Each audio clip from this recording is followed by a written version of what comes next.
Welcome to Crossbody of Work. My name is Evan. I am Javier. Yes, the Chet Holmgren to my Paulo Banchero. No, I'm Paolo Banchero. Thank you very much. We all I am want the to be superstar. Paulo. I am the one that's going to be the best player in the draft. I am the guy. Let's be real. I'm Jaden Ivey. Let's Short be king real. stand-up. You're Jabari Smith. You're not Safe, dribbling. reliable. You've got the highest floor, but the lowest ceiling. I would be. I would be the guy with the high floor, low ceiling.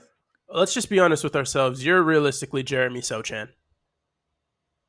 I haven't dug deep enough to know if that's an insult or not. You can't shoot to save your life, but you hustle really hard. And you play great defense because of it. I do play good defense. This is not a basketball podcast, but we're recording on Wednesday because the NBA draft is tomorrow and we both want to watch it. So yeah, the draft to me is very important. It's like my Super Bowl. Me and my cousin Joel, we get together. We order the exact same thing every year from the exact same place. We've been doing it for like well over a decade now, since the Blake Griffin draft. So 2009. There you go. If we had anywhere to put our NBA thoughts, we'd do a post-draft pod. But we have no NBA place. Are we going live on Twitter? We'll have a Twitter space and just get NBA old heads to yell at us. But no, this is Crossbody of Work. We're looking at a wrestler through 5 of their best matches, but it's time, oh friends, for another 3-parter. That means 15 matches. Oh yeah. And paring this guy down to 15 matches was so hard. Yeah. It's especially weird to cut off time periods because his career is just so fucking long. Yeah. We're covering the career of Sting, Steve Borden. And like we have matches from 86 to 2016, I think. 30 years, 15 matches. A guy who's held tons of titles, has had multiple different personas, been the stalwart of like 4 different promotions. Yeah, I mean, he's been like the backbone. Yeah. I mean, he was the baby face of WCW. He was the big guy in TNA. He came to the WWE. It was a big deal. And now he's still going. I mean, he's a fucking AEW and he's still going. Guy's in his 60s. Yeah, like he was a star and still is, and he's still doing things, still taking bumps, even though we thought he was retired after the buckle bomb from Seth Rollins. I feel like trying to do an intro to Sting is like asking people if they've heard of like, I can't think of a famous example, but like for wrestling fans, like you all know who Sting is. Yeah. It's like, it's like if someone, or like, even if, a person's never really listened to the Beatles before, they know who the fuck John Lennon is. Like they know who the guys Paul are. McCartney is, If somebody could know nothing about basketball and they were like, have you heard of this LeBron James fella? I mean, let's not compare Sting to LeBron. Let's compare Sting to... I would say, have you heard of the Shaq guy? You heard of this Tim Duncan fella? I think that's my comp. Yeah, that's a good Sting one. to Tim Duncan? That's a comp. I feel like people don't know Tim Duncan if they like are just out on basketball. But they should. Put respect on the most boring and fundamental person. Based on what you know about me, of course Tim Duncan's my favorite player. Of course he is. Oh, hell yeah. I love Tim Duncan. Puts up 19 and 12 quietly, fundamentally. Yeah, I mean, that's realistically what Sting is. I don't know. I feel like we watched very early career Sting here through like, the beginning of his rise to the top of WCW. And I feel like there wasn't a point where I was like, yeah, this dude sucks. No, he's been good. He's just good. For a long time. Let's do all the housekeeping stuff before we move on to talk about Sting in his early career. Wherever you're listening, be sure to rate 5 stars. It helps the pod out tremendously. We're back on the American podcast charts this week. Yee. And we get there with your help. Plus, I bet you know people who love Sting. We're doing 3 straight weeks of Sting. Get them in. Yeah. Get them in on the ground floor. It's showtime. It's Sting time. Also, be sure to check out the merch table, fullpressshop.com. Cop the merch, support the boys, and follow us on Twitter, most importantly, at Crossbody of Work. Tell us who to cover once we're done with Sting. Steve Borden, what do you know about early career Sting? I knew that he was in a tag team with the Ultimate Warrior. Which we're going to get to soon. Yeah, I believe their name was the Blade Runners. Blade Runners. Yeah, I always thought that was kind of cool. I never actually watched any of their matches. I just knew that thing existed. Now, admittedly, I didn't want to watch the matches, against Scott Ultimate Warrior, but it's cool to see. He sucks. So I guess Steve Borden, the man behind Sting, the man behind the face paint, had no interest in professional wrestling and no TV access to it in his house. He just didn't see wrestling growing up. But then decided to pursue a career in the industry because he was taken to a, quote, incredible WWF show where he saw, and these are the ones he mentioned, Hulk Hogan, the Iron Sheik, the British Bulldogs, and Andre the Giant. Fair. That's a wide Yeah. variety of styles and impressive people to be like, this place is nuts. And if you guys are probably like, wait, isn't Sting like just only a few years removed from those guys? The answer is yes. But like, he's You can probably be like, inspired by your peers. That's yeah, fine. he's probably like in college or like just getting out of college by the Yeah. time he went to those shows. Who knows?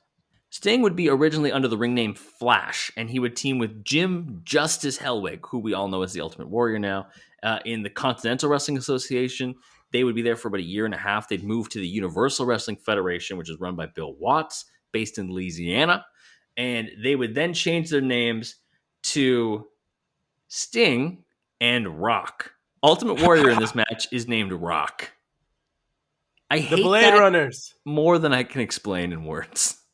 I don't understand it, really. Why is his name Rock? Sting and like, this is American Gladiator shit.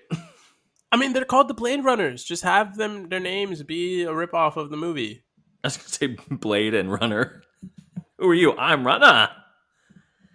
The match itself, it is the Blade Runners versus a pair of guys that we have heard of and seen and have had long and illustrious careers.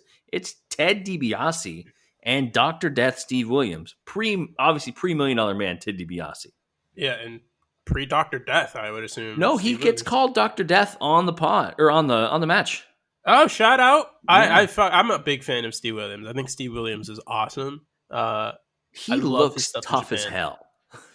Dude, he's fucking stiff. If you see, we haven't done an episode, have we? No, that's gonna be somewhere on the pipeline too. Oh, dude, his matches in Japan are fucking nuts. And then we also haven't done a Ted DiBiase episode. Well, I mean, listen, we can't give the people everything. That's true. We got long-term plans here. All right, long-term booking. Yeah. We're the opposite of WWE. Yeah, eventually, we're gonna run out of things to do, and I will commend WWE because there's some long-term booking happening because I think we're finally going to get the payoff to what was in that lockbox Shane McMahon was talking about. Can you not? So let's talk about the match. Hot Stuff Eddie Gilbert is here with the introduction for the Blade Runners. They look like just two dudes you picked from Venice Beach and just said, paint your faces, you're wrestling today. So my one of my first notes here is that Warrior's shoulders look massive. Somehow I feel like he gigantic. looks like upper body wise, he looks bigger than he did in his prime years. You're not wrong. Sting is about to wrestle in a crop top, and spoiler alert, he does the entire match. He's wrestling in this gray crop top, and I'm fucking here for it. I love it. I love the crop tops. Summer of crop tops. It's upon us. And I was the same way. I'm like, is Sting not going to take that thing off? No. He's comfortable in his crop top, keeping just his chest meat warm. Everything else is exposed. Hey man, if you've got it, you got to flaunt it. That's my thinking. The Blade Runners are undefeated as of the taping on TV in the Universal Wrestling Federation. And what do you think of the actual match action? I think there's a clear MVP of this match, and I think it's Ted DiBiase. I agree. And I think that it's really obvious that Sting and Rock are very new to the wrestling industry. Obviously, one being better than the other. I'm pretty sure we can all assume who that is. That's right. It's Rock. I knew you were going to say that. I'm so mad. Sting, yeah, not there yet with the technical prowess, but he's got some presence. He's got He's a good fast. look. He's big. Yeah, all those things that you're looking at a prospect. You can't teach size. You can't really teach that quickness. Dude, imagine him under Vince McMahon. Vince McMahon would have put a rocket to this guy. He would have strapped the rocket on him. But Sting is a loyal man. He truly is. Early on, nice drop kicks by DiBiase. We get a hip toss. Sting has to scurry to the outside. We get a long headlock spot, which, man, I'm certain there's a trend. Early Sting It's matches, so long. there are some long headlock spots in these matches. DiBiase tries to do like Irish whips, like push him off with the momentum to go Irish whip. Uh, he does it like twice and it doesn't work. Sting just sticks to him, and then on the third one, he actually finally gets him off. And then he hits a drop kick, and then Rock tags in. So much flexing by Rock. I just have to say it. There's only one man that I have ever seen where I was like, this dude legitimately cannot touch his arms to his sides, and that is Otis. Yes. I do not think that at this point Warrior can do it. Because of the size of his shoulders and his I muscles. legitimately like at one point he had his arms out, like stretched out because he was like flexing or whatever, and then he like rested them and brought them back. Nowhere near. See, what bodybuilders, I appreciate like the dedication to it, but also like where the fuck you finding clothes? It's just not practical. I understand why they always wear those like those muscle shirts that just have like the tiniest little straps, and they're always super baggy and the big holes and stuff because there's nothing else that fits them. This is true. I don't understand where they get their pants from because their quads are always massive, but their waist is so thin. It makes no sense. Rock sucks. Dr. Death with some football blocks to knock the Blade Runners down. We get one of the best celebrations of all time, which is a ridiculous jumping double high five by DiBiase and Williams. They're so happy. They're like, yeah, school's out. It's like an 80s rom-com. Or like they should have freeze framed right there, and it would have been the end of the movie. It would have been awesome. Yeah. And then you just hear lonely eyes or something like that. We get a side headlock by Dr. Death, some more shoulder blocks by him. Then we get Eddie Gilbert making his presence known in the match. Ooh, Eddie Gilbert. Wait, what did Eddie Gilbert do? He does like a little distraction. While that's happening, Sting cracks Williams as he's running the ropes. Yeah. And that lets Rock get the advantage. Yeah. Rock gets the advantage. He hits a back elbow. He puts on a very long headlock, which very long. You know, it's fine if this guy wants to use a headlock. He's fucking brolic as shit. I'm assuming if he wanted to squeeze my head and cave it in, he probably could. He absolutely could. But homie, it's just pro wrestling, and it just goes a little bit too long. I know he's not blown up. He's done literally 3 things, and none of them involved moving. Exactly. He can't be tired yet. At one point, he does like a knee to the ribs of, I believe it's Dr. Death. Yep. And it's so lazy. It is so incredibly lazy. I can't even describe how bad it was. Sting gets in. We get a jumping elbow drop by Sting. Not off the top rope, just like a while standing jumping elbow drop. Sting avoids Dr. Death in the corner because he's charging in. Rock with a scoop slam, but misses the elbow. Yeah. Which is not good. And then we get the hot tag to the MVP. DiBiase coming in hot. Yeah, DiBiase comes in hot, and then eventually, like midway through the hot tag, all 4 men get in the ring, and they're just brawling around. Everything goes to shit. It's just chaos. DiBiase goes for a scoop slam. Eddie Gilbert gets in the ring, drops, kicks Sting, who's about to get scoop slammed, back into DiBiase. Yeah. Sting goes to get Sting the pin, basically. And then DiBiase flips it over. Yeah, 1, 2, 3. Through. Yeah, 1, 2, 3. The first time that the Blade Runners have been pinned on UWF television. Shout out to DiBiase and Steve Williams, the team I never expected, but I'm very glad that I received. Quite the weird time. Weird combo of people, you know? Blade Runners, baby. Blade Runners.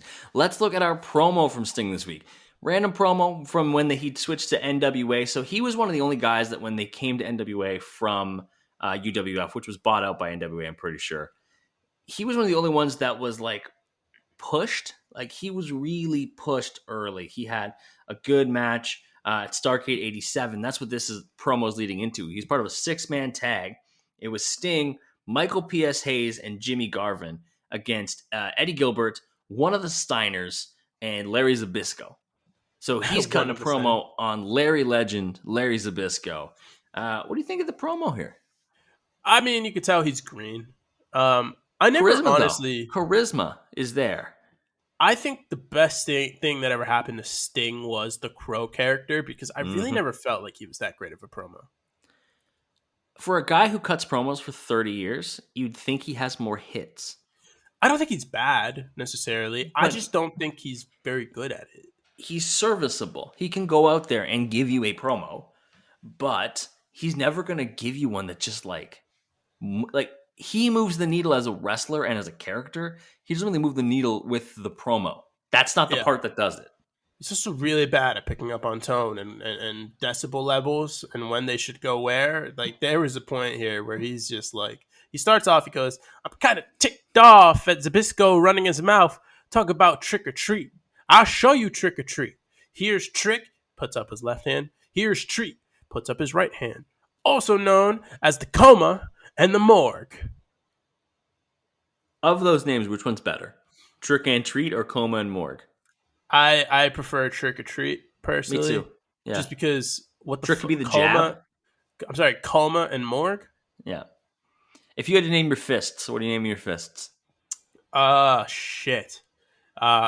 Phil Mickelson and uh I lost. There you go. I like that. For those of you who don't know, because we don't have video, Javier just stared at his right hand, thinking it would give him its own name. I don't know. Like it I would don't know. speak to him and be like, "You call me Billy." You ever see Idle Hands? No. So, Idle Hand is a movie that stars the guy who starred in the first Final Destination movie. Okay. It has his love interest in it is Jessica Alba, his best friends. One of them Ooh. Seth Green. The other one is some. It's the guy who I believe he's in a lot of those like 2000s like trashy stonerish kind of movies. I don't remember his name. I can't remember off the top of my head. Is he But the really whole- skinny? No, he's large. Oh, okay. I Larger. thought you were thinking of DJ Qualls. No. And he's got so the whole point of the story is the dude who was from Final Destination also plays Stan in the music video for Stan by Eminem. Oh, Devin Siwa. Yeah, that dude. So his hand gets removed and replaced with the devil's hand. Oh. Looks like his hand, but it's a demonic hand. And it kills people, it killed his friends. His friends come back as ghouls. Jessica Alba and him eventually end up sleeping together. I don't know, man. It's kind of crazy. So I was kind of just hoping that the devil hand would speak to me. I was like, how does this tie into the name for your hand? Yeah, I don't know. Maybe I thought it would like activate itself. I made a deal with the devil so he could name my hands. Okay, here, I got you. Lucifer and Phil Mickelson, because lefty. And Phil. These are Lucy and Phil. Sting also talks about how it's going to be embarrassing for Zabisco to be beat by a kid. And he calls him a kid. I was like, I don't know where you're really going with this. I guess because Visco called him a kid. I don't know. Oh, Zabisco called him a kid, so it's going to be embarrassing to get beat by a kid. That's a very classic, I know you are, but what am I?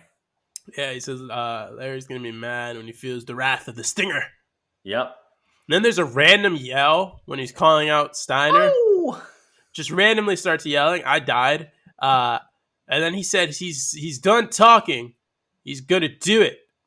And he yells again. And I go, Phil Knight's going to sue his ass. Just do it. Just do it, man. Again, promos, not Sting's thing. He leaves it in the ring instead.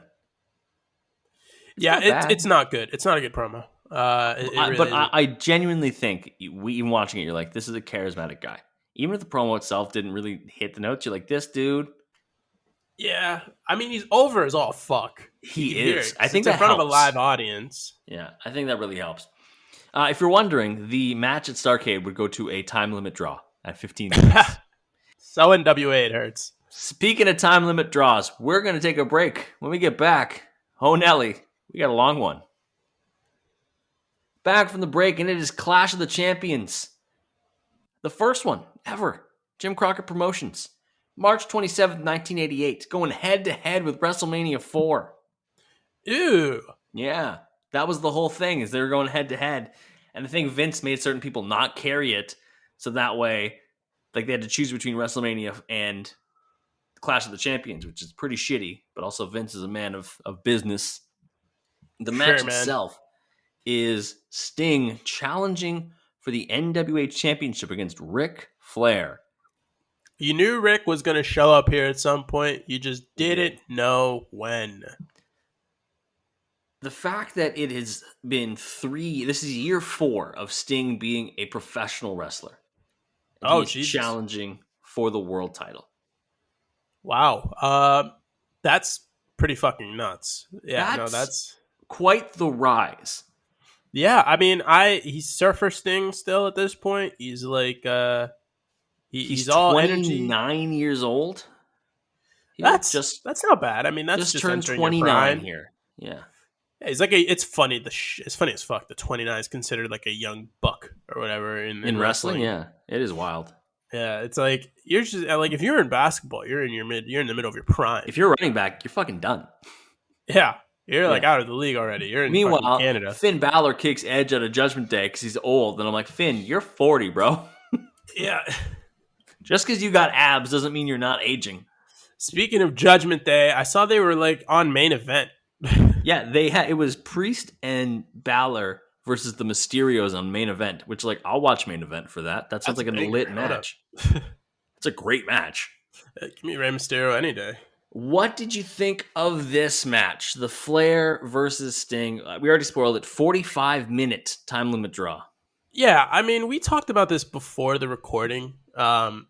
It's just kind of copy and paste. So this went 45 minutes, and honestly, it just felt like the same 15-minute match, copy and pasted 3 times.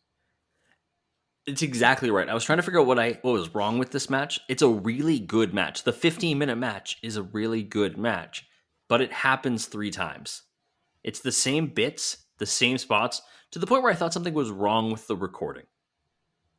Like, I thought something did we go backwards? Like, what happened here? Because also the quality of the video that we have, go watch this. If you have Peacock, go watch this on the network. The quality of the video we found, oh mama. It's not great. It's not great, but these are the things we suffer through for you. Javier went out of his way to text me while watching, saying the fact that you made me watch a low quality video of a 45-minute draw is like unforgivable. Like the things I do. By the way, I'm sure the people have noticed by my voice. This is my flu game. I'm going through the flu game performance right now. That's true.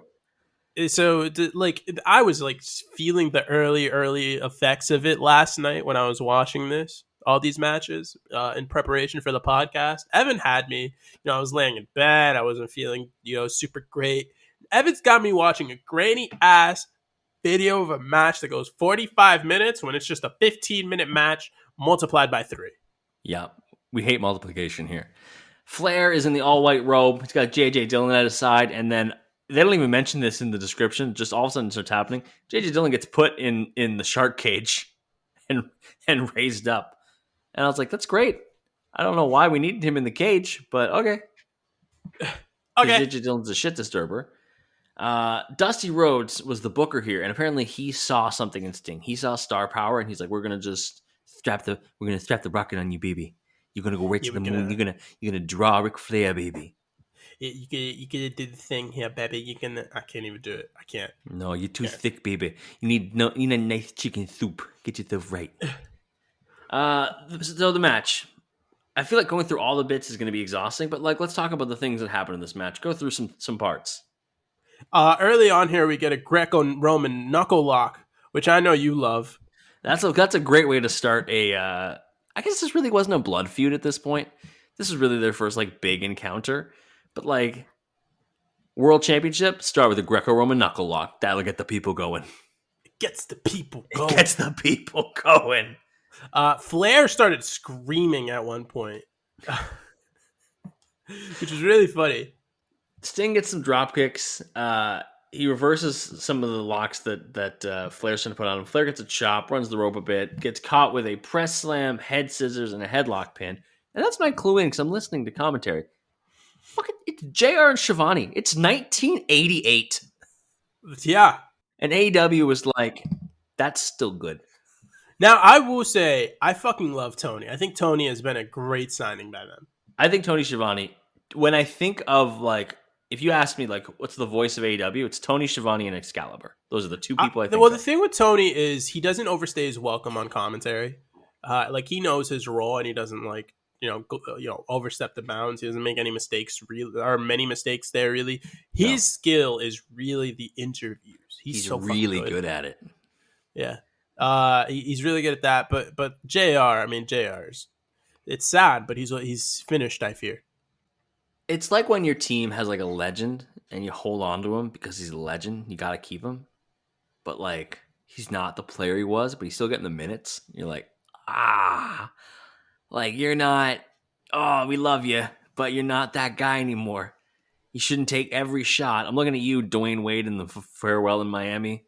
They rode you, but you weren't there anymore. You weren't the same guy. Let's see. Flair gets the advantage back. He does a Flair flop, which, again, he does 3 times in this match. Yeah, I do love a Flair flop though, so I'm Me okay too. with it. I know you love this, though. Flair gets the advantage, bunch of corner chops, Sting fights back, big press slam, and then maybe the longest bear hug spot we've had on this pod. Yo, homie, not even that. Sting no sells everything. Yep. Everything. Like I understand. I love Japanese wrestling. I'm all about the fighting spirit, all this stuff. They don't no sell every move. Honestly, it's like Flair is just going through shit. Like Flair will chop him once, and it's like, okay, I'm no selling this. Like another one, and then like a minute later, it's like, all right, we're gonna do punches. I'm no selling that. And then it's like, at some point here, we gotta figure it the fuck out and sell Stinger. You got to do some selling. They want to talk about. They want to talk about the Young Bucks. They want to talk about Kenny Omega and how they don't sell. They want to talk about all these guys, the indie darlings who don't sell, all this bullshit. And then we've got fucking Sting over here. Clash of Champions 1. This is as old-timey wrestling as it fucking gets, people. And the motherfucker ain't selling shit. I like this. This is heated Javier. He's all hopped up on cold medicine. This is great. He's all pumped up. Yeah, he doesn't sell anything. And Flair, we get into this formula. This is the formula that happens. Sting has control for a while. Flair holds on. Flair fights back. Sting no sells. Flair begs off or flops. Sting regains control. It happens for 45 minutes. There are some extra spices thrown in there, but that's the routine. Yeah, and then you throw in a figure 4. You throw in some scorpion deathlocks. Throw in some clotheslines. Those are the dancing. Those are the dancing spots. Yeah, there's one point where we're on the outside. Sting gets sent in the metal barricade. Sting is back in the ring. He's powering up. Punches Flair clean out of the ring. Chokes him. Goes for a diving clothesline. Flair ducks, and that Sting hits his arm in the post. And I'm like, oh, so this is where it's going to be. Flair works Sting arm. No, never happens again. Just forgets it. It's cool. We don't need it anymore. Yeah, it's fucking hilarious. It's just it's a lot of stuff here. Sting firing up. He punches his way out of arm ringers. He's no selling arm ringers. He suplexes Flair back into the ring from the apron. We get a scorpion deathlock. It lasts like less than a second. Flair is immediately on the ropes. Sting misses a clothesline, oversells, falls right out of the ring. Hits the guardrail. It's like crazy. It's like, oh, now you want to fucking sell, and then you oversell. Yeah. Can we talk about the tiny Sting rat tail? I didn't even notice it. Go on. He has like a small. Obviously, Sting is bleach blonde at this point. If you didn't know, this is Surfer Sting era. He's got a small, like couple inch long, little blonde rat tail at the very base of his hair, and it's only noticeable when they get into the figure 4 spots. You only see it then. It's the only time you see him really at that angle, and you're like, why did, like, it's like his barber was like rushing, and then Sting's like, it's fine, just let me go. Like, it didn't look intentional. Also, because we get another figure 4, like you get like 4 of these in the match. Sting flips the figure 4. I would love someone to explain this, like William Regal to me, about how this actually does a thing. How does the flipped figure 4 actually? We've talked about this, haven't we? I don't know if we've talked to it. Like I know I've complained about it because I don't fully understand it, but I need William Regal to go on his pod and be like, "This is why," and I'll be like, "Oh, thank you, Bill." I don't know. I don't think it does. I mean, if anything, I feel like it would just add more pressure. I've never understood it. And yet it's like the big spot. Your only way out is lifting yourself, which is really fucking difficult. Mm-hmm. And then the person, like, you can't bring your knees up because you're pinned against the mat. It's just like, I don't know. Later on, I wrote, finally we found a different move, and that's when Sting pulls out an abdominal stretch. I was like, oh, we haven't seen that yet. That's new. Put that on the board. He knows that one. Check that one off, baby. That's right. Elbow drop attempt by Flair, no dice. Flair tossed off the top rope by Sting, because why does Flair ever go to the fucking top rope? It's one of my favorite ongoing bits. Yeah. I pray to God he doesn't go to the top rope in his retirement match. But the crazy thing is, he probably will. Oh, do we know who he's wrestling yet? I don't want to know. You just want just some random? Like just I want it to be like the most random. I want it to be fucking whatever is current Doink. where can we just find someone to be Doink? Yeah, can we like make like, I don't know, fucking Eddie Kingston Doink for a night? If you could make any AEW wrestler Doink, why did you choose Orange Cassidy? It's not Orange Cassidy. Just for one night. No. It's one person and one person only, and that's Peter Avalon. Actually, a great call. Flair gets locked into figure four by Sting. We get more corner punches by Sting. This is another move he does all the time. Is Flair's in the corner. You go up on the middle rope. You rain down punches. That happens 7 times. Sting focuses on Flair's ankle. Flair goes up and over the turnbuckle when tossed into it, which is one of my favorite sells of all time.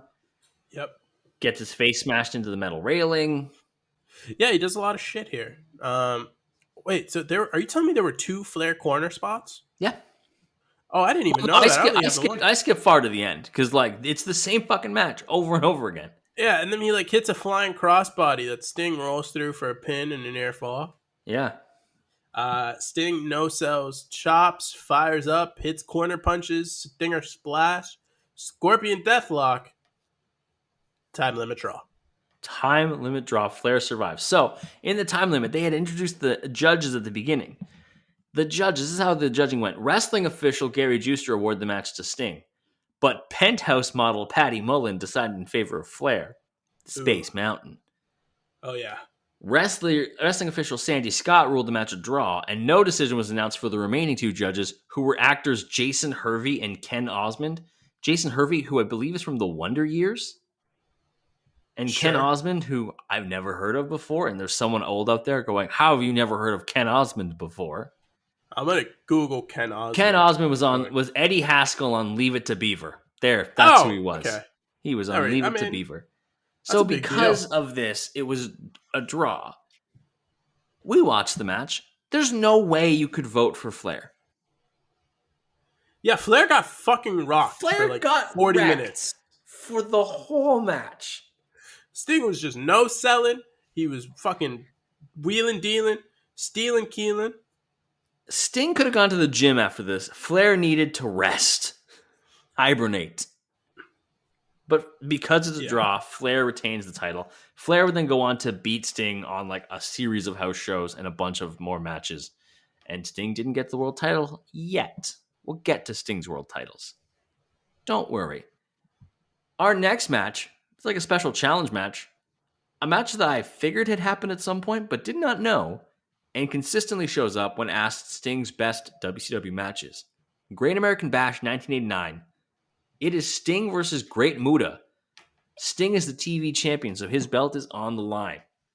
We did Muta, didn't we? We did Kaiji Muta, yeah. Shout out to Muta. Shout out to Muta. Still doing it. Still kicking. Yeah. He says he's got 5 matches left. He's got 5 matches left? That's what he said.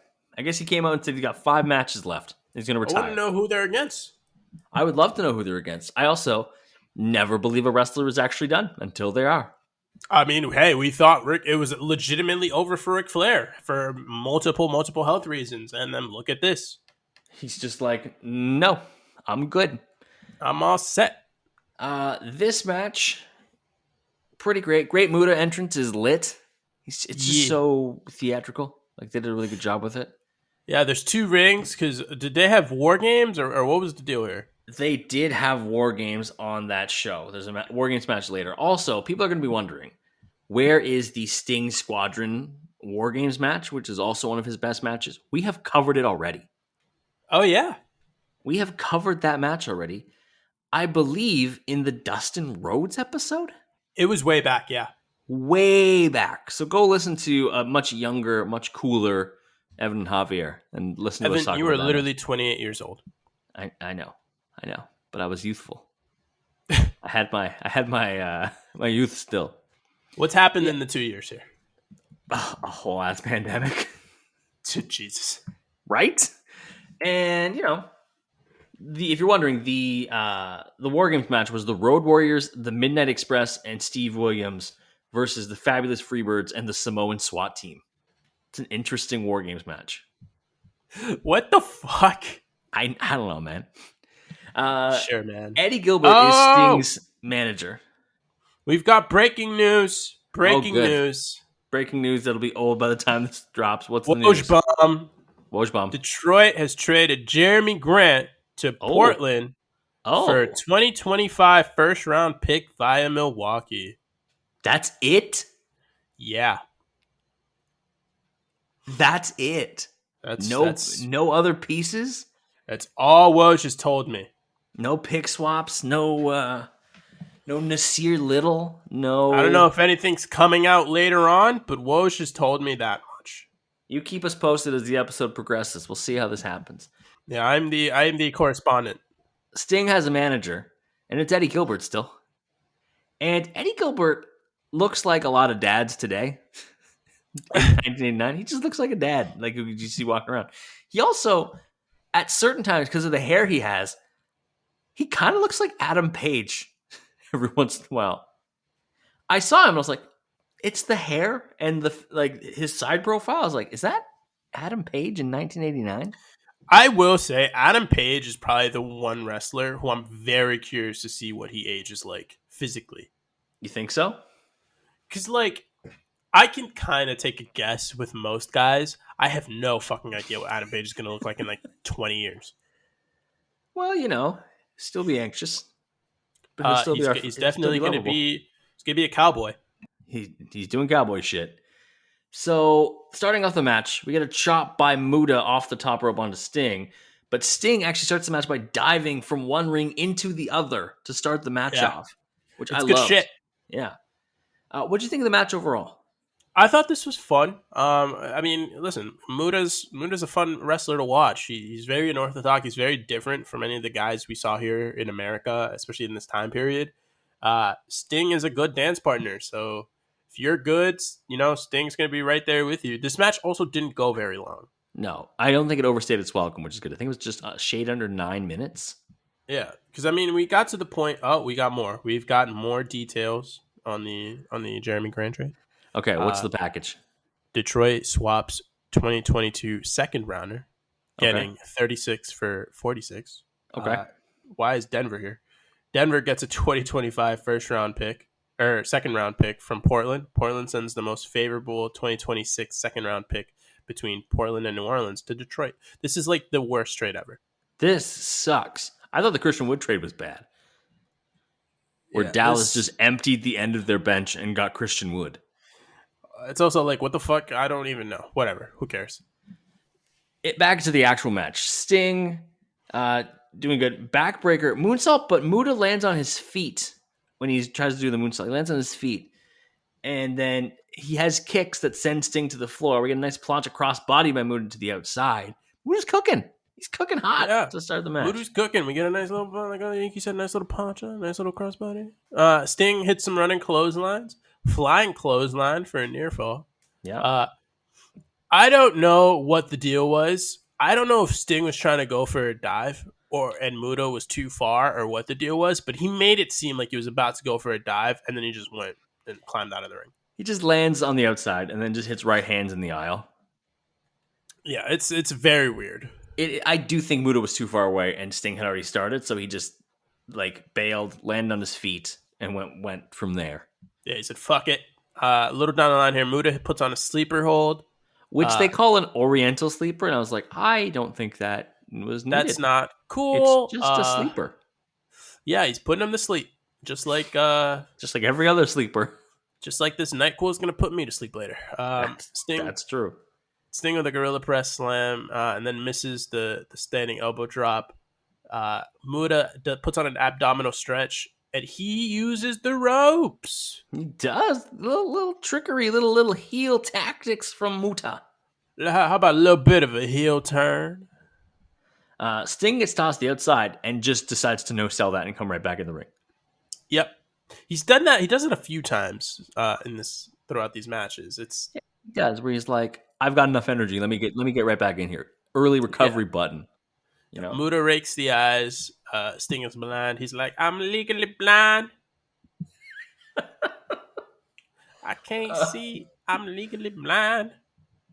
So then he hits some shots on Muta. Sting does. Springboard elbow misses by Muta. Sting fires up with one of the highest leaping bulldogs I have ever seen. Yeah, my man got out there. On the bulldog, he's like, "White men can jump. Watch me." Woody Harrelson sitting at home being like, "I got a good movie idea." Oh, Jesus Christ. Muta sprays mist. It hits. Oh, wait, actually. Yeah, no, I was right. Muta sprays, but Sting moves, hits Nick Patrick in the face. And that's Senior where Nick official. Patrick's heel turn started. He got misted by Muta once. He's like, "I'm going to be a dick." Yep.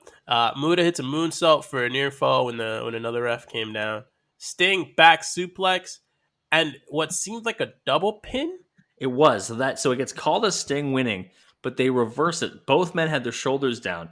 Sting did not raise his shoulders on the bridge. Both men have their shoulders down. Both men are counted for the double pin. It's a draw.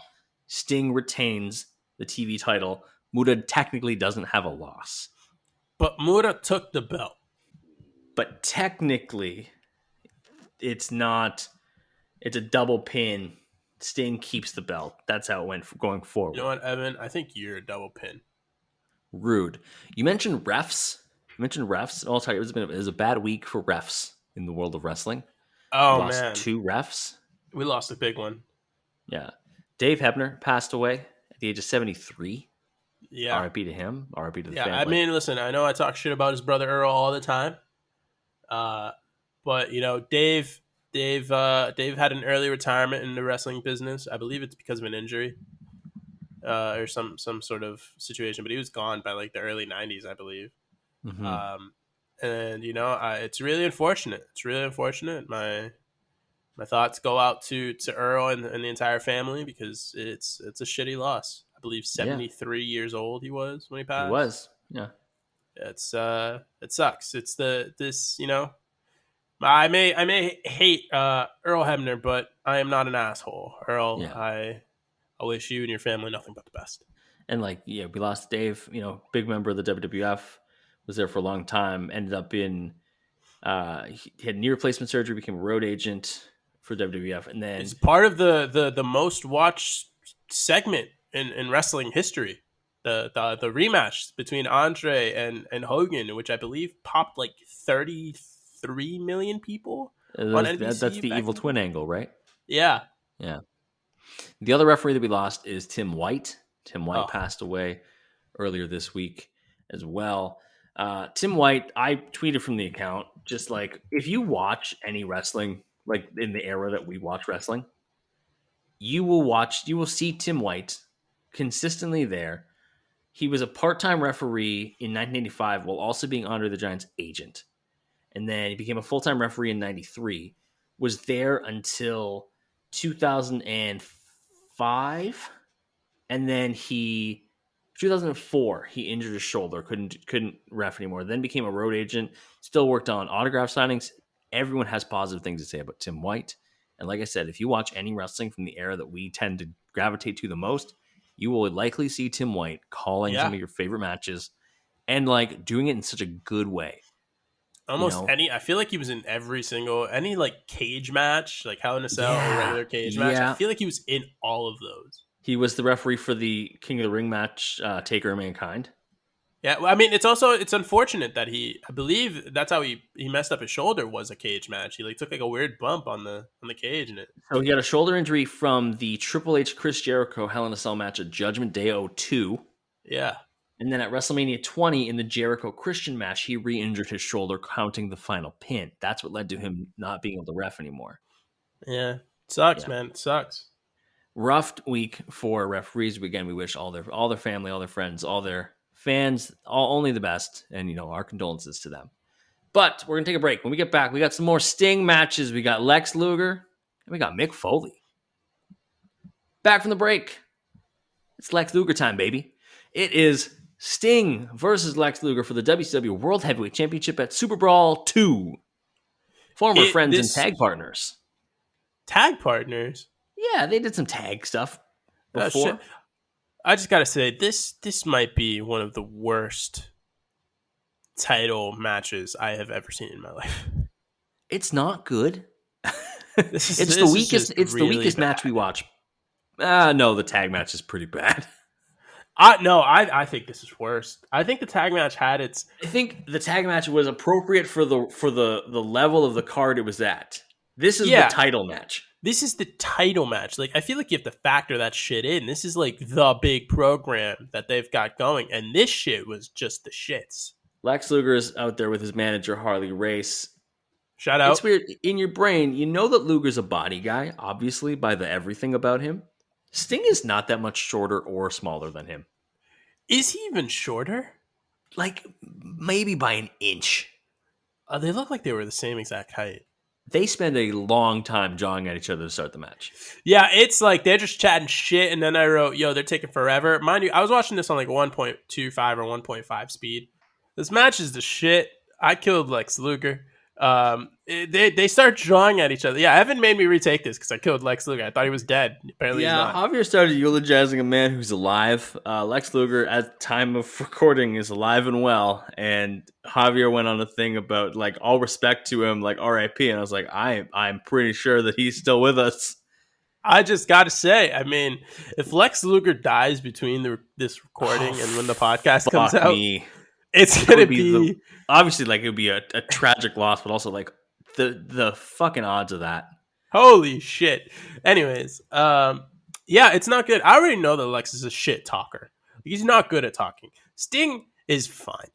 So I just like they're talking, they're jawing at each other, and it's like, can y'all just like wrestle? Just figure brawl. it out. Just use your Yeah. power moves. We get a very early Stinger splash. Luger eats it and then just clothesline Sting's head off. Yeah, sure, man. And then there's an excited lockup in the corner that Luger's really mad about. And there's so Sting flips out of the torture rack, hits a German suplex, which I was not expecting, No, me neither. and then puts on a torture rack for a few seconds. Yeah, I like the torture rack. It's a good finish. Yeah, man.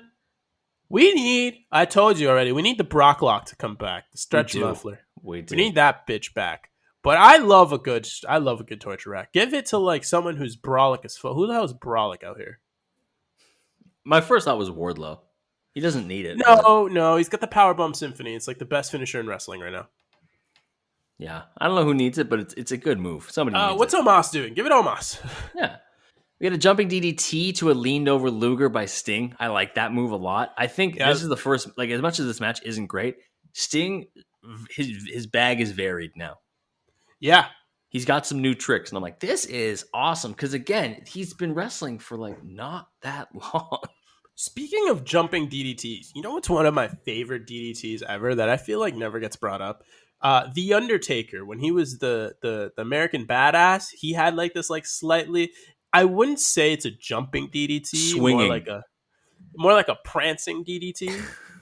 He did like a little skip into it, you know? Yeah, it was like a little hop. There was a tiny hop. And then he just like fell back because he's like the least athletic man in the universe at that time. That's true. And it looked fucking great every single time. Every time. Lots of early energy from Sting here. We get a backdrop for a 2 count. Scorpion Deathlock locked in early. Luger gets For like the a rope second. really quickly. Luger gets control with a thumb to the eyes because he's a jerk. Cheap shot. He also does a low blow while the ref is between them, so the ref can't see. And you know what's great? You know what I love about that is he did so. This is when wrestling is just fun sometimes. He does the low blow, and then follows it up with an atomic drop. Yep. Simple things. Little Military things, press by Luger as well, and then a pile driver for a 2. Yeah. I'm still so conditioned to make a pile driver a finish that when I saw it, I was like, oh, no, that's not it. Especially this time period. You know, Yeah. like Pile drivers were that's finishes at this time. yeah. Like the only guy who never used the pile driver as a finish is probably like Brett, and Brett would just hit a pile driver, throw on a sharpshooter, and then it was over. Yeah, that's pretty much it.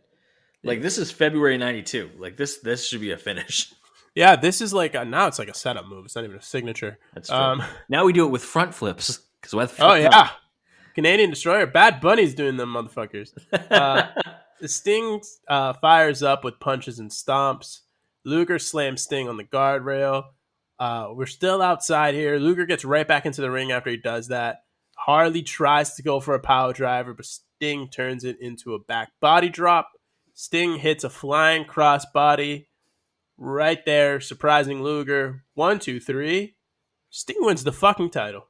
In what is Luger's last match in WCW and his last appearance until he shows up on the debut Nitro in '95. Mall of America, baby. The Mall of America. This is Sting's first WCW championship. Obviously, we've felt the need to include it, even if this match was the drizzling shits, according to Javier. Drizzling, baby. There's one part of the match we didn't talk about that I want to. When Sting fires up for the second last time, instead of regular punches, he keeps spinning and just hitting Luger with a right hand. It's the best combo I've ever seen. He's just cleanly hitting a right hand, letting his momentum carry him around, and just fucking hitting it again. He's on like a merry-go-round of punches. It's amazing. Jesus. I need more of that. I need that. It's a tiny, tiny world. I need him to teach Darby Allin that tomorrow. I want Darby Allin just right out there swinging his fucking fist at people. Yeah, I'll tell you one thing. The last thing that I will believe is Darby Allin throwing a credible punch. That is fair. Darby Allin has the best suicide dive in the business. He's fucking insane. I love that man. But holy shit, his punches suck. I just want Darby Allin to know that we already think he's cool, and he doesn't need to do more things to make us think that he's cool. Here's the thing, though. I feel like he knows he's over, but he just doesn't care. He's just like this would be fun. Yeah, it's like Jeff. Jeff was like I do it. I know because I'm super over, but I'm gonna do it because you got to live life on the edge. And Darby's just like, I can. This looks like fun. I could do this. Can do it. He's nuts. Yeah. Speaking of people who are nuts, let's look at our last match. It's Sting versus Cactus Jack. Falls Count Anywhere from Beach Blast 1992. I always wanted to say that it was at Bash of the Beach, but that was not a thing yet. Beach Blast. Beach Blast. The blasting of the beach. That sounds like a flavor of something. It sounds like it should be a Mountain Dew. Oh my god, yes. Mountain Dew Beach Blast.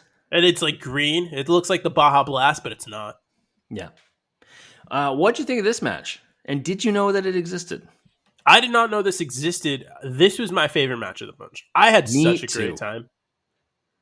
They just, fucking Foley, Cactus Jack is just waiting for Sting on the ramp. Sting comes out. He's got his title. He's got all his diddly doos on from his fucking entrance.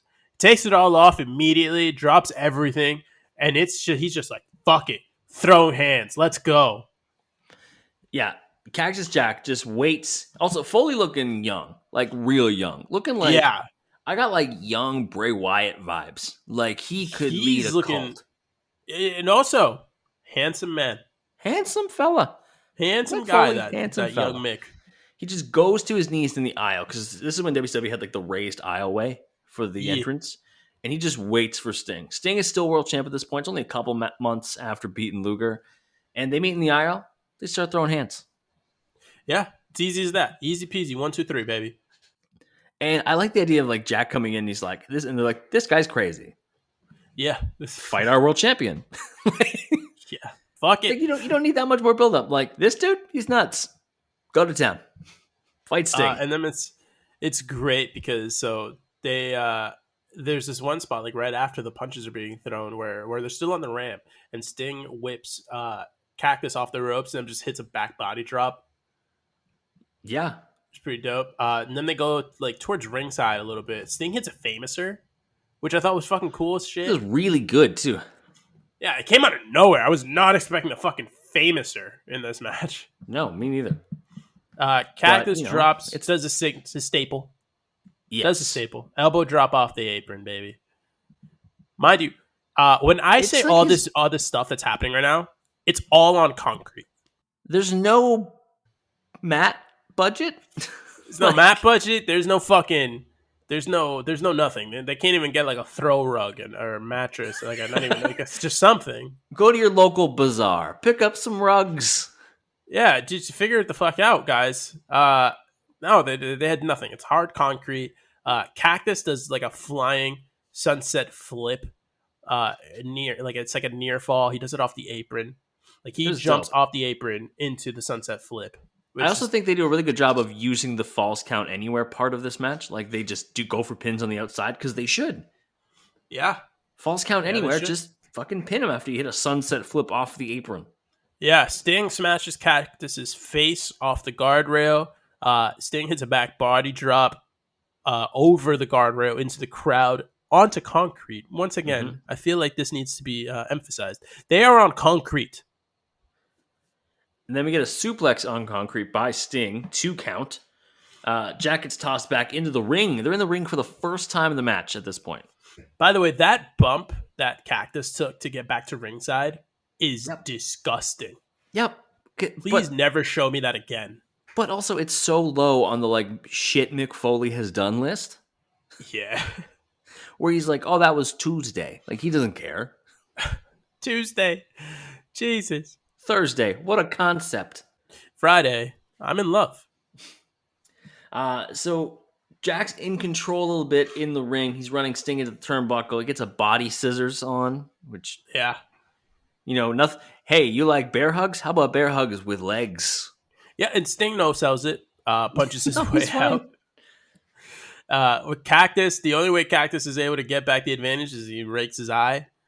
Does the cool Mick Foley / all these other personality spot that he does, where he does the clothesline to get his enemy out or his opponent out of the ring, but he also sends himself with it. Yes, he goes tumbling after. I want to take a quick pause to talk about Sting's gear. This is the best look for Sting, I think, of all the looks for Surfer Sting so far. Go on. The all pink tights with the scorpion on them, I think that's the best look. I think you can see that his look has clearly evolved a little bit as the matches have gone on. He gets a little bit better gear as it keeps going on. Do you prefer the gear of like Surfer Sting or Crow Sting? Oh, Surfer Sting, 100%. Because I feel like there's just more variety that you could use. Yeah. Whereas you're very handicapped with the Crow gimmick. I mean, he's not putting on like the tights like he is when he's Surfer Sting. He's putting on the singlet, And it's always the same singlet. Sometimes he'll add a little bit of color to it. Maybe he'll throw in some purple. Maybe he'll switch up the design. But most of the time, it's just kind of the same thing. But Surfer Sting, Crow Sting, or Joker Sting? Joker Sting, 100%. Lock it in. That's the one. So we're on the outside once again. And Sting with a great clothesline to get some space. But Cactus Jack has a chair. He hits it to the stomach and the back. 4 times. Jack. Cactus Jack is also talking to the chair. It's weird. Hey man, sometimes you just gotta do it. Gotta do the thing. Tried to find a reference in my head to some sort of thing, couldn't. So I just improvise. I'll know somewhere being like, I can turn that into a whole gimmick. I'm gonna talk to something that doesn't talk back. Love Al Snow. And then Cactus does the 4 chair shots to Sting. Sting gets back into reality here. He hits a back suplex on the fucking concrete for a near fall. They're trading pins on the concrete. Sting tried for like a makeshift Stinger splash in the corner of the guardrail. Cactus just tosses him into the guardrail. Cactus then tried to go for a pow driver, it looked like, but his knee gave out, so he couldn't exactly get it going. Because he hurt his knee earlier on the elbow drop off the apron, and commentary made a point of noticing that he went knee first on the ground. Yeah. Cactus goes for the elbow drop off the apron. He goes for an elbow drop from like the middle rope out to the outside where Sting is. He misses. Sting rolls out of the way. Sting hits a scoop slam on the apron, and then he gets a chair, and he hits Cactus with it exactly 3 times. And sure, on the back and then in the knee. Both men fall off as Sting goes for Scorpion Deathlock. I guess Cactus Jack decides I am safer on the ground pulling this man with me than in the Scorpion Deathlock.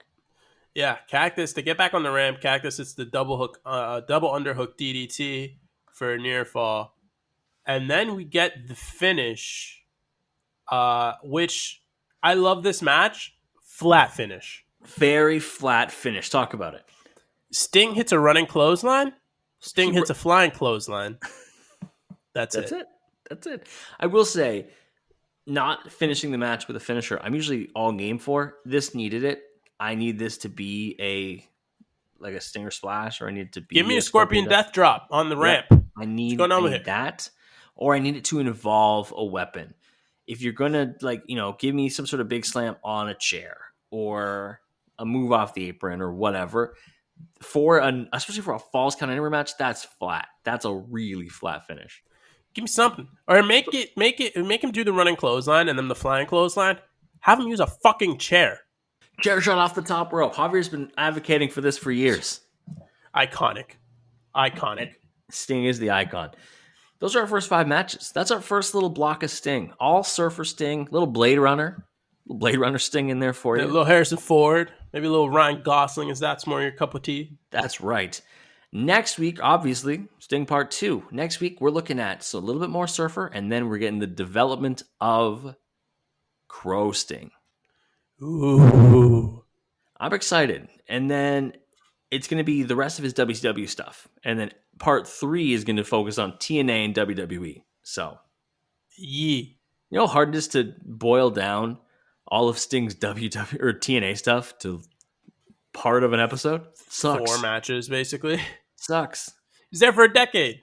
We've seen him in other matches. He's shown up, I think, in Kurt's and Mr. Kennedy's as well. Kennedy. Thank you. What'd you think going through this early Sting? I definitely saw improvement, which is a great thing. It's the thing you want to see. You want to see a guy who inevitably becomes a top guy improve in their careers. It's something that, look at the trend of all guys who've become top guys. I mean, look at Roman Reigns. Roman Reigns has gotten insanely good at the wrestling. John Cena improved, Triple H improved. Batista improved. Yeah. Going down and down the line. And all these guys, The Rock guy was crazy good at this shit. You always see that progression. And we saw that here with Sting. He's still kind of green, man. Still kind of green, but he's getting there, and I could see him being the top guy. It really reminds me of that early 2005, the first title run for Cena. He's got that match with Jericho, Christian, all this stuff. He's in random feuds. He's over as fuck. He's not that great at wrestling, but he's over. He's a worthy champion. They let him go out there because the only way that you're ever going to get better at this shit is by doing it. Reps. It's all reps. And you know what? If you think somebody has the ability, give them the belt. See how it goes. Give them a whirl. Give them the ball. You can always take it off them. You have the power. You can always take it back. Just don't force feed him. Always give back to Flair. I liked it. Again, that I wasn't a WCW or a TNA guy, but I've seen a lot of Sting by going back and watching it myself. This is not the era of Sting that I was as familiar with. It was like later Surfer and Crow stuff is what I kind of knew better. And I've seen him in a lot of TNA stuff now. So going back and seeing, here's a match against the Great Muta when he's, 30. Here's a match against Cactus Jack when he's world champion. Here's, some old promos. I'm like, okay, I see the origin story. I see where here's some Blade Runner. Here's some Blade. You know what you need? You need some rock. You need some rock in your life. I liked it. I'm excited to see the Crow turn. I'm excited to see that. It is weird that there's literally a gap in his resume of matches that's like 14 months long. Yeah, and then there's like a gap in his career that's like, 2 or 3 years after WCW went belly up, because I don't think he got to TNA until like 2004 or 5. Yeah, he took some time off. He took his ball. He went home. Honestly, he deserved a break. He carried a lot of WCW. He deserves a break. Let the man rest, okay? So obviously, there's no spoilers for who next week is. It's Sting Part 2. We hope you'll join us for that. Javi, where can people find you on social media? I'm on the Twitter machine at JMelloSports. Sauce me follows. You will see his opinions on the NBA draft, I'm sure. Paolo Banchero is greater than you. Sing to me, Paolo. Follow me on Twitter at It's7Gomes, ITSEVANGOMES. Follow the podcast, most importantly, at Crossbody of Work. It's the most important thing to do. Follow us. Tell us who to cover. I think we know who's going to be after Sting, but hey, after that, wide open. Wide open, baby. You want a Dr. Death episode? You let us know. And we'll you want be to see Ted DiBiase? We'll think about it. Boomer sooner, baby. Boomer sooner. We're at the best part of the episode every week. Javier, any final words for the people? Life advice with Javier this week. So as I mentioned, this is my flu game. That's right. My advice this week, take care of yourself. If you're sick, take it easy. Drink some water. Make sure you're getting your shit in. Fun fact: make sure you drink stuff that has sodium in it. You tend to overhydrate because you're like, okay, well, I've always heard, you need to drink more water when you're sick so you don't get dehydrated easily because you're losing a lot of fluid. Yeah. It's also important to replenish the sodium in your body because could be real fucking dangerous if you overhydrate on just water. And also, yeah, if you didn't know that. And also, I am, double vaxxed and boosted. I don't have the virus. I am negative, thankfully. Still haven't gotten it yet. It's not going to catch me slipping. But I went today and I knew, my at-home tests have told me twice now that I was negative. I went and got the rapid test because thankfully I work for a hospital and I have the option of doing that for a pretty convenient way. And I did, and it was negative, and I knew it was going to be negative, but I did it just in case. It's very important. Like, if you're feeling under the weather, like, don't fucking take the chance. Just go get tested. It's better to know for sure than to leave it up to chance because you never know. What if you are positive and now you're like spreading that shit, And just in general, it's people, I'm seeing people now be like, oh, well, now that it's not as big a deal, like we can go back to work when we're sick. No, stay home. Why are you working when you're sick? If you're sick, rest. You deserve rest. Yeah. Get better. And nobody wants the sick guy in the office. With the exception of Javier, because he wouldn't dare deprive you people of the glory of Sting. Listen, tomorrow's the NBA draft. It's a national holiday for me. We had to record it early. Today just happened to be that day. That's true. This weekend I will be in the vacation spot at the Kennedys, good old Hyannis in the Cape. And it's just the only time that could happen. I had to take myself out of bed. I had to gather myself, get my shit together, and I had to push through. I really want to sneeze right now, and I'm holding that motherfucker in because I have to speak. The people need to hear me. Evan, I'm gonna sneeze now. I need you to take it from me. I've got it. Don't you worry. You deal with that nonsense. Thank you so much for joining us this week as we started our journey covering Sting. We're back next week. Obviously more Sting. Hopefully you'll join us then as we discover the Crow and see the rest of his WCW stuff. It's a great time. Thanks for joining us. See you next week. Bye.